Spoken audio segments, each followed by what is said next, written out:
सीताराम दोस्तों, आज का टॉपिक है तंतु से वस्त्र तक।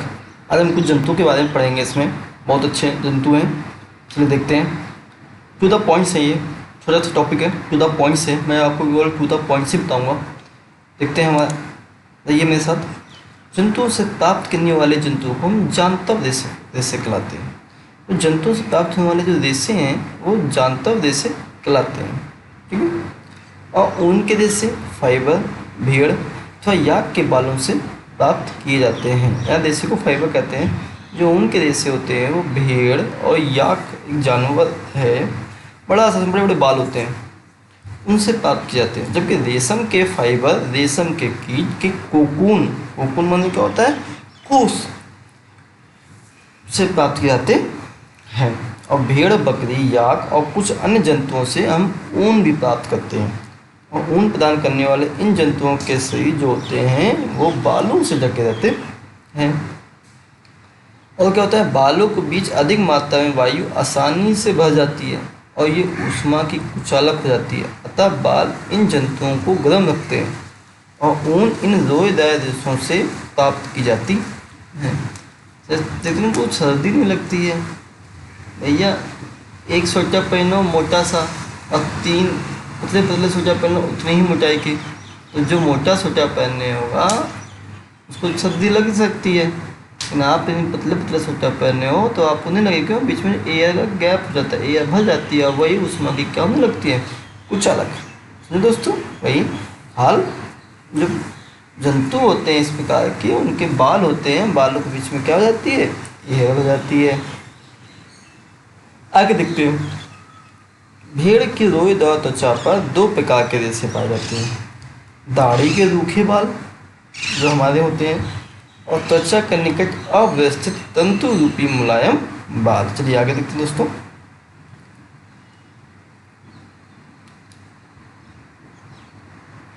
भेड़ों की कुछ नस्लों में केवल तंतु रूपी मुलायम बाल ही होते हैं। देखिए, इस संसार में ये कभी नहीं कह सकते हर चीज़ें एक जैसी हैं। कुछ नस्ल अन्य प्रकार की हैं, कुछ नस्ल विभिन्न प्रकार की हैं, इसलिए हमें सभी को स्वीकार करना पड़ेगा। देखिए, यहाँ पे कुछ ऐसे हैं तो इतने मुलायम होते हैं पूछो मत, और इनके जनकों का विशेष रूप से ऐसी भेड़ों को जन्म देने के लिए चयन किया जाता है इनके शरीर पर सिर्फ मुलायम बाल ही हो, समझ लीजिए। और तंतु रूपी मुलायम बाल जैसे विशेष गढ़युक्त भेड़ें उत्पन्न करने के लिए जनकों के चयन की यह प्रक्रिया वर्णात्मक प्रजनन कहलाती है। अगर आपसे कोई वर्णात्मक प्रजनन पूछे तो आप ये बता देना कि तंतु रूपी जो मुलायम बाल होते हैं उनके विशेष गुणयुक्त भेड़ें उत्पन्न करने के लिए जनकों का चयन किया जाता है, और यही प्रक्रिया क्या कहलाती है, वर्णात्मक प्रजनन। और याक की ऊन तिब्बत और लद्दाख में प्रचलित है। अगर आप तिब्बत और लद्दाख जाएंगे तो आपको केवल याक की ऊन ही मिलेगी।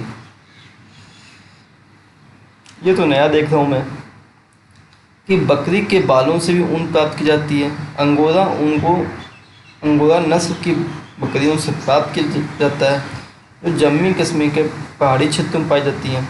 हमारे यहाँ की बकरी सामने का पलित मोहल्ले में हमने देखी, उसमें तो बाल तो थे नहीं, लेकिन ये जो बकरी है भैया अंगोरा वाली, जम्मू कश्मीर के पहाड़ी क्षेत्र में पाई जाती है। इसमें बाल होते हैं और उससे ऊन मिलती है।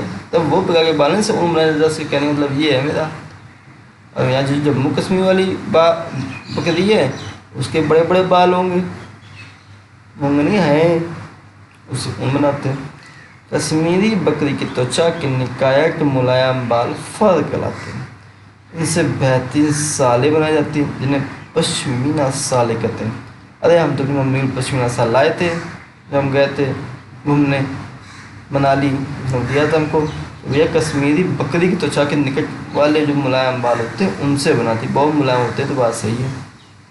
और दक्षिण अमेरिका में पाए जाने वाले लामा और अल्पेका से भी ऊन प्राप्त की जाती है। क्या लामा और अल्पेका की बात आ जाए, कौवा बोल चिल्ला रहा है। लामा और अल्पेका, चुप हो जाओ, बच्चों को पढ़ा दें भाई। लामा और अल्पेका के बारे में बात किया जाए तो उनसे ऊन प्राप्त होती है। तो अगर पूछा था कहाँ प्राप्त होती है तो प्लीज़ मत भूलिएगा, दक्षिण अमेरिका से। जब पाली गई भेड़ के शरीर पर बालों की घनी वृद्धि हो जाए तो ऊन प्राप्त करने के लिए उनके बालों को काट लिया जाता है और भेड़ के बालों की त्वचा को पतली परत के साथ शरीर से उतार लिया जाता है और यही प्रक्रिया ऊन की कटाई कहलाती है।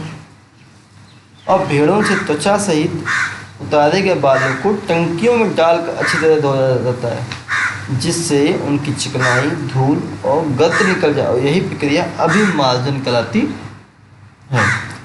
क्या दोस्तों, आज आप हमारे भेड़ों वाले ऊन के टॉपिक में बने रहे। बहुत बहुत धन्यवाद। जय हिंद, जय भारत।